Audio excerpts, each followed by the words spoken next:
Welcome back to Techradar live from IFA 2022. Lance and I are here at the Huawei booth, and Lance just got hands-on with the Huawei Watch D, which is doing some really interesting, innovative stuff. Yeah, so it's a health-related watch, but the cool thing it does is it takes your blood pressure. Doesn't do it through an optical sensor. Yeah. It's a physical cuff around your wrist. I mean, if you've ever, you've had your blood pressure taken on your arm and it tightens up. Yeah. Well, that's what happens on your wrist. It fills, these tiny bladders fill with air. Yeah. They say it's really a highly accurate blood pressure measurement. Yeah. I came in a little high. It's IFA, we're running around, come on. I gotta admit, I was probably a little nervous about the thing. I get nervous at the doctor anyway, but I was impressed. Now, this is not for the US. This is for Europe, and they've got European certification for this blood pressure measurement. Yeah. But then they have to get certification for individual localities. So who knows when it's actually going to come to you.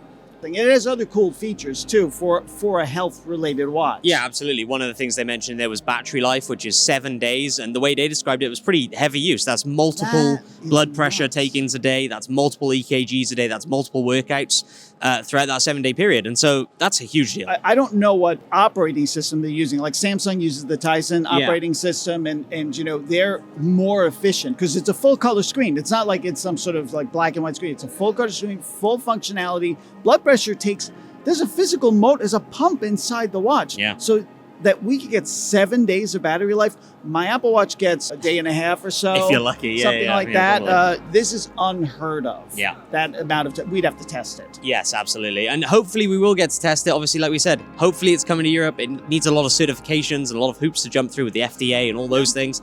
But maybe one day we will see it in more markets, hopefully. And, you know, so yes, you can be a little envious of me that I used a smartwatch to take my physical blood pressure. Very cool. This is the future. This is the future. And this is IFA. We're here all week. We're giving you loads of different videos. So make sure you subscribe to the Techradar YouTube channel, and we'll see you on the next one.